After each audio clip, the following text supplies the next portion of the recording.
സദാശിവസമാരംഭാം ശങ്കരാചാര്യമധ്യമാം അസ്മദാചാര്യപര്യന്താം വന്ദേ ഗുരുപരമ്പരാം. എല്ലാ സജ്ജനങ്ങൾക്കും എൻ്റെ വിനീത പ്രണാമം. സ്വാമിയേ ശരണമയ്യപ്പ, സ്വാമിയേ ശരണമയ്യപ്പ, സ്വാമിയേ ശരണമയ്യപ്പ. ഓം നമോ ഭഗവതേ ഭൂതനാഥായ, ഓം നമോ ഭഗവതേ ഭൂതനാഥായ, ഓം നമോ ഭഗവതേ ഭൂതനാഥായ. ശ്രീഭൂതനാഥായ വിദ്മഹേ ഭവപുത്രായ ധീമഹി തന്നഃ ശാസ്താ പ്രചോദയാത്. ഓം നമസ്തേ സർവശക്തായ നിത്യായ പരമാത്മനെ പുരുഷായ ആദിബീജായ പരേശായ നമോ നമഃ.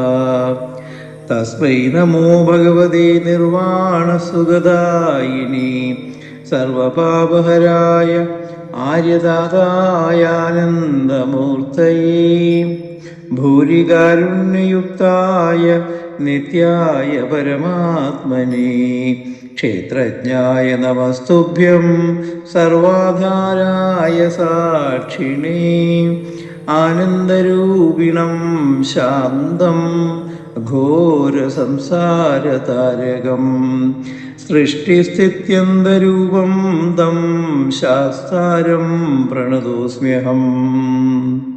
നമഃ പരായ ഗോപ്ത്രേസ്തു താരകബ്രഹ്മരൂപിണീ ആര്യതാതായ ദേവായ ഭൂതനാഥായ തേ നമഃ.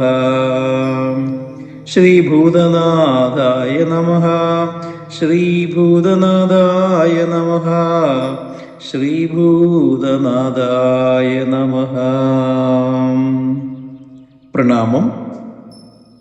നമ്മൾ കഴിഞ്ഞ 5 ദിവസങ്ങളിലായി ഹരിവരാസന കീർത്തനത്തിലെ ആദ്യത്തെ 5 ശ്ലോകങ്ങളാണ് കണ്ടത്. നമ്മളിന്ന് ഹരിവരാസന കീർത്തനത്തിലെ 6-ാമത്തെ ശ്ലോകത്തെക്കുറിച്ചാണ് ചർച്ച ചെയ്യുന്നത്. 6-ാമത്തെ ശ്ലോകം ഇങ്ങനെയാണ്: ഭവഭയാവഹം ഭാവുകാവഹം ഭുവനമോഹനം ഭൂതിഭൂഷണം ധവളവാഹനം ദിവ്യവാരണം ഹരിഹരാത്മജം ദേവമാശ്രയേ. ഭവഭയാവഹം ഭാവുകാവഹം ഭുവനമോഹനം ഭൂതിഭൂഷണം ധവളവാഹനം ദിവ്യവാരണം ഹരിഹരാത്മജം ദേവമാശ്രയേ. അപ്പോൾ ഭഗവാന്റെ ഗുണകർമ്മ വിശേഷങ്ങൾ എന്ന രൂപത്തിൽ ഈ മന്ത്രത്തിൽ, ഈ ശ്ലോകത്തിൽ വരുന്ന വാക്കുകൾ അഥവാ പദങ്ങൾ ഭവഭയാവഹം ഭാവുകാവഹം ഭുവനമോഹനം ഭൂതിഭൂഷണം ധവളവാഹനം ദിവ്യവാരണം ഹരിഹരാത്മജം ദേവമാശ്രയേ. നമ്മളിതിലെ അവസാന വരി ഹരിഹരാത്മജം ദേവമാശ്രയേ. ഹരിഹരാത്മജനായ ഭഗവാനെ, ധർമ്മശാസ്താവിനെ ഞാൻ ശരണം പ്രാപിക്കുന്നു. ഇതേ വരിയോടുകൂടി തന്നെയാണ് ഇതിലെ 8 ശ്ലോകങ്ങളും അവസാനിക്കുന്നതും. ആദ്യത്തെ പദം ഭവഭയാവഹം. ഇതിൻ്റെ അർത്ഥം ഭയദുഃഖാദികളെ നശിപ്പിക്കുന്നവനെന്നാണ്.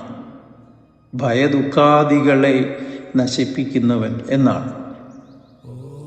ഭാവുകാവഹം എന്ന പദത്തിൻ്റെ അർത്ഥം മംഗളം പ്രദാനം ചെയ്യുന്നവനെന്നാണ്. ഭാവുകം എന്ന് പറഞ്ഞാൽ മംഗളം എന്നർത്ഥം. അപ്പോൾ ഭാവുകാവഹം, മംഗളം പ്രദാനം ചെയ്യുന്നവൻ. ഭുവനമോഹനം, പ്രപഞ്ചത്തെ ആകെ മോഹിപ്പിക്കുന്നവൻ. ഭൂതിഭൂഷണം, പരിശുദ്ധമായ ഭസ്മത്താൽ ശരീരമാസകലം അലങ്കരിക്കപ്പെട്ടവൻ. പരിശുദ്ധമായ ഭസ്മത്താൽ ശരീരമാസകലം അലങ്കരിക്കപ്പെട്ടവൻ. ധവളവാഹനം, വെളുത്ത കുതിര വാഹനമായിട്ടുള്ളവൻ. അടുത്തത് ദിവ്യവാരണം. ദിവ്യവാരണം എന്നാൽ ദിവ്യമായ ആന വാഹനമായിട്ടുള്ളവൻ. ദിവ്യമായ ആന വാഹനമായിട്ടുള്ളവൻ. ഹരിഹരാത്മജം, ഹരിഹരപുത്രനെ ദേവമാശ്രയി ശരണം പ്രാപിക്കുന്നു, അഥവാ ഞാൻ ആശ്രയിക്കുന്നു എന്നർത്ഥം. അപ്പം നമുക്ക് ഇത് എല്ലാ വാക്കുകളും കൂടെ ചേർത്ത് വെച്ചാൽ നമുക്കിങ്ങനെ പറയാം, ഇതിൻ്റെ സാരമായിട്ടിങ്ങനെ പറയാം: സംസാര ദുഃഖത്തെ ഇല്ലാതാക്കി മംഗളം പ്രദാനം ചെയ്യുന്നവനും, വിശ്വത്തെയാകെ മോഹിപ്പിക്കുന്നവനും, ശരീരം വിഭൂതിയാൽ അലങ്കരിച്ചിട്ടുള്ളവനും, വെളുത്ത കുതിരയെയും ദിവ്യമായ ആനയെയും വാഹനമാക്കിയിട്ടുള്ള ഹരിഹരാത്മജനായ ധർമ്മശാസ്താവിനെ ഞാൻ ശരണം പ്രാപിക്കുന്നു. സംസാര ദുഃഖത്തെ ഇല്ലാതാക്കി മംഗളം പ്രദാനം ചെയ്യുന്നവനും, വിശ്വത്തെയാകെ മോഹിപ്പിക്കുന്നവനും, ശരീരം വിഭൂതിയാൽ അലങ്കരിച്ചിട്ടുള്ളവനും, വെളുത്ത കുതിരയെയും ദിവ്യമായ ആനയെയും വാഹനമാക്കിയിട്ടുള്ള ഹരിഹരാത്മജനായ ധർമ്മശാസ്താവിനെ, അയ്യപ്പസ്വാമിയെ ഞാൻ ശരണം പ്രാപിക്കുന്നു. ഇതിലെ ദിവ്യവാരണം എന്നതിനെ ദിവ്യമായ പടച്ചട്ട അണിഞ്ഞവനെന്നും നമുക്ക് അർത്ഥമെടുക്കാം. ദിവ്യമായ പടച്ചട്ട അണിഞ്ഞവനെന്നും നമുക്ക് അർത്ഥമെടുക്കാം. അപ്പോൾ പിന്നീട് ഇതിൽ വെള്ളക്കുതിരയെ വാഹനമാക്കിയവൻ എന്നതിന് ഒരു പ്രത്യേകത, ഇത് ദേവന്റെ, ധർമ്മശാസ്താവിൻ്റെ സത്വഗുണത്തെയാണ് കാണിക്കുന്നത്. വെള്ളക്കുതിര എന്നത് ഭഗവാന്റെ സത്വഗുണത്തെ കാണിക്കുന്നു. അപ്പോൾ ഇങ്ങനെ സത്വഗുണപ്രധാനായ ദേവനാണെങ്കിലും, കാരണം ആ ദിവ്യവാരണം എന്ന പദം ഉപയോഗിച്ചിരിക്കുന്നത് കൊണ്ട്, ഇങ്ങനെ സത്വഗുണപ്രധാനായ ദേവനാണെങ്കിലും രക്ഷാതൽപരനും കൂടെ ആകയാലാണ് ഈ പടച്ചട്ട ധരിച്ചിരിക്കുന്നത്. കാരണം ആയുധമെന്ന് പറയുന്നത് ശത്രു നിഗ്രഹത്തിനു മാത്രമുള്ളതല്ല, ഭക്തരെ സംരക്ഷിക്കുവാനും ധർമ്മത്തെ സംരക്ഷിക്കുവാനും കൂടെയുള്ള ആയുധമായിട്ടാണ് നമ്മൾ കാണേണ്ടത്. അപ്പോൾ ഇങ്ങനെയുള്ള ആ ആയുധവും ഔത്സുക്യവുമൊക്കെ ഉണ്ടെങ്കിൽ മാത്രമേ രണ്ട് കാര്യങ്ങളും, ശത്രു നിഗ്രഹവും അതേപോലെ തന്നെ ധർമ്മസംരക്ഷണം അഥവാ ഭക്തസംരക്ഷണവും നടക്കുകയുള്ളൂ. അതുകൊണ്ടാണ് സ്വാത്വിക ഗുണപ്രധാനനാണ് ഭഗവാനെങ്കിലും പടച്ചട്ടയും ധരിച്ചിരിക്കുന്നതായിട്ട് പറയുന്നത്.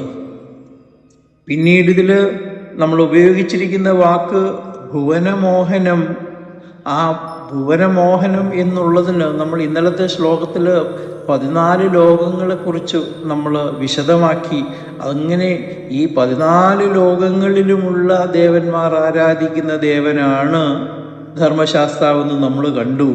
അങ്ങനെ ആ ധർമ്മശാസ്താവിൻ്റെ കമനീയ രൂപത്തെക്കുറിച്ചാണ് ഈ ഭുവനമോഹനം എന്നുള്ള പദം പറയുന്നത്. ധർമ്മശാസ്താവിൻ്റെ കമനീയ രൂപം, അതേപോലെ ശക്തി സാമർഥ്യം, ഇത് 14 ലോകങ്ങളിലുമുള്ള എല്ലാ ജീവജാലങ്ങളെയും മോഹിപ്പിക്കുന്നതാണ് എന്ന് സൂചിപ്പിക്കുന്നു. ഐശ്വര്യം ഭൂഷണമാക്കിയ ദേവന് മാത്രമേ മറ്റുള്ളവർക്കും ഐശ്വര്യം പ്രദാനം ചെയ്യുവാൻ കഴിയുകയുള്ളൂ. അപ്പോൾ നമ്മൾ ആ ശ്ലോകം 4 നമ്മൾ സുന്ദരാനനം എന്ന പദത്തിൻ്റെ വ്യാഖ്യാനം നമ്മൾ വളരെ കൂടുതൽ വ്യക്തതയോടെ ചെയ്തു. അതിനകത്തും നമ്മൾ പറഞ്ഞിരുന്നു, ഭഗവാന്റെ സൗന്ദര്യം എന്ന് പറയുന്നത് ഈ ലോകത്തിലുള്ള എല്ലാ സൗന്ദര്യവും കൂടിച്ചേരുന്നതിനേക്കാൾ കൂടുതലാണ് എന്നും അതിനാലാണ് ശബരിമല ക്ഷേത്രത്തിലേക്ക് വീണ്ടും വീണ്ടും ഭക്തജനങ്ങൾ ഒഴുകിയെത്തുന്നതെന്നും നമ്മൾ കണ്ടു. അതേപോലെ തന്നെയാണ് ഈ ഭുവനമോഹനം എന്ന് പറയുന്നതും. ഈ ലോകത്തെ ആകെ മോഹിപ്പിക്കുന്നവനാണ് ധർമ്മശാസ്താവ് അഥവാ അയ്യപ്പസ്വാമി. ആ ഭുവനമോഹനം എന്ന് പറയുന്ന ഗുണവൈശിഷ്ട്യത്താലാണ് ശബരിമലയിലേക്ക് ഭക്തജനങ്ങൾ വീണ്ടും വീണ്ടും എത്തുന്നത്. അങ്ങനെ ആ ശബരിമലയിലെത്തി 18 പടി കടന്ന് നമ്മൾ ക്ഷേത്രകോവിലേക്ക് എത്തുമ്പോഴാണ് നമുക്ക് ഈശ്വര ദർശനം ഉണ്ടാകുന്നത്.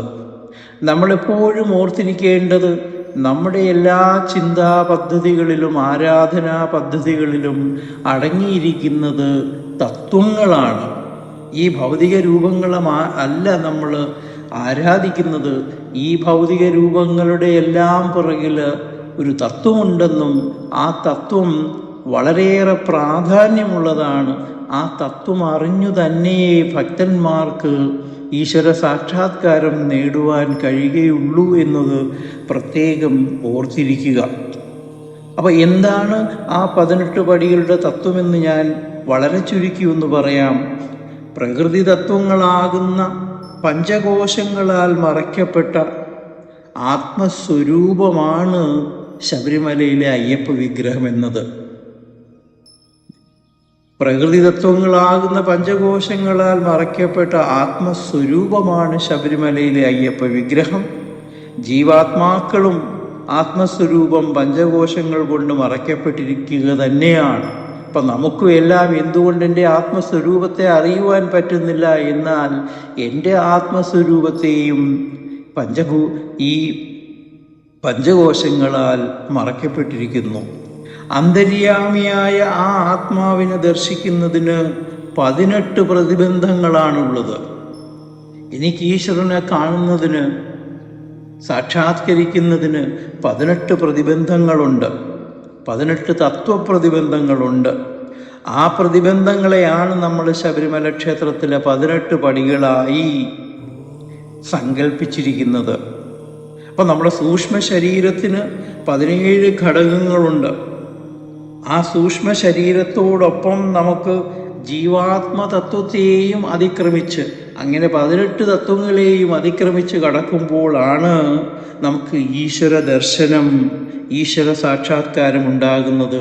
അങ്ങനെ സൂക്ഷ്മ ശരീരത്തിൻ്റെ 17 ഘടകങ്ങൾ എന്നത് പഞ്ചഭൂതങ്ങൾ, ഭൂമി, ജലം, അഗ്നി, വായു, ആകാശം, ഇവയെ നമ്മൾ ആദ്യം അതിക്രമിക്കണം. പിന്നെ കർമ്മേന്ദ്രിയങ്ങൾ 5 വാക്ക്, പാണി, പാദം, വായു, ഉപസ്ഥം, ഇവ രണ്ടാമത് നമുക്ക് അതിക്രമിക്കേണ്ടിയിരിക്കുന്നു. ജീവൻ്റെ അനുഭവങ്ങളെല്ലാം കർമ്മേന്ദ്രിയങ്ങളിലൂടെയാണ് നടക്കുന്നത്. പിന്നീട് 5 ജ്ഞാനേന്ദ്രിയങ്ങൾ, ശ്രോത്രം, ത്വക്ക്, ചക്ഷുസ്, ഘ്രാണേന്ദ്രിയം, രസനേന്ദ്രിയം എന്നിങ്ങനെ അങ്ങനെ നമുക്ക് 15 ഘടകങ്ങളായി പഞ്ചഭൂതങ്ങൾ, പഞ്ചകർമ്മേന്ദ്രിയങ്ങൾ, പഞ്ചജ്ഞാനേന്ദ്രിയങ്ങൾ, അതിന് 15 ഘടകങ്ങളോടൊപ്പം മനസ്സും ബുദ്ധിയും ചേർന്ന സൂക്ഷ്മ ശരീരം. ഈ 17 തത്വങ്ങളെയും അതിക്രമിച്ച് 18ാമത്തെ തത്വമായ ജീവാത്മതത്വത്തെയും അതിക്രമിക്കുമ്പോൾ ശബരിമല ശ്രീകോവിലിന് മുമ്പിൽ നമ്മൾ എത്തുമ്പോൾ, 18 പടിയും കടന്ന് ശ്രീകോവിലിന് മുമ്പിലെത്തുമ്പോൾ നമുക്ക് ഈശ്വര ദർശനം, ഈശ്വര സാക്ഷാത്കാരം. ഇതാണ് 18 പടികളുടെ തത്വം. ഓർത്തിരിക്കുക, നമ്മുടെ ഓരോ ആരാധനാക്രമത്തിലും എല്ലാത്തിൻ്റെ പിറകിലും, നമ്മൾ അനുഷ്ഠിക്കുന്ന എല്ലാത്തിൻ്റെ പിറകിലും ഇങ്ങനെയുള്ള തത്വങ്ങളുണ്ട്. ആ തത്വങ്ങളും കൂടി മനസ്സിലാക്കുക. ഇങ്ങനെ 18 പടിയും കടന്ന് അയ്യപ്പ ദർശനമുണ്ടാകുവാനുള്ള, ഈശ്വര ദർശനമുണ്ടാകുവാനുള്ള സൗഭാഗ്യം നമുക്കെല്ലാവർക്കും വീണ്ടും വീണ്ടും ഉണ്ടാകട്ടെ എന്ന് പ്രാർത്ഥിക്കാം. അതിന് എല്ലാവർക്കും അയ്യപ്പസ്വാമിയുടെ അനുഗ്രഹം ഉണ്ടാകട്ടെ. ഇനി ബാക്കിയുള്ള ശ്ലോകങ്ങൾ നമുക്ക് വരും ദിവസങ്ങളിൽ കേൾക്കാം. എല്ലാവർക്കും എൻ്റെ വിനീത പ്രണാമം. ലോകാ സമസ്ത സുഖിനോ ഭവന്തു. സ്വാമിയേ ശരണമയ്യപ്പ, സ്വാമിയേ ശരണമയ്യപ്പ, സ്വാമിയേ ശരണമയ്യപ്പ.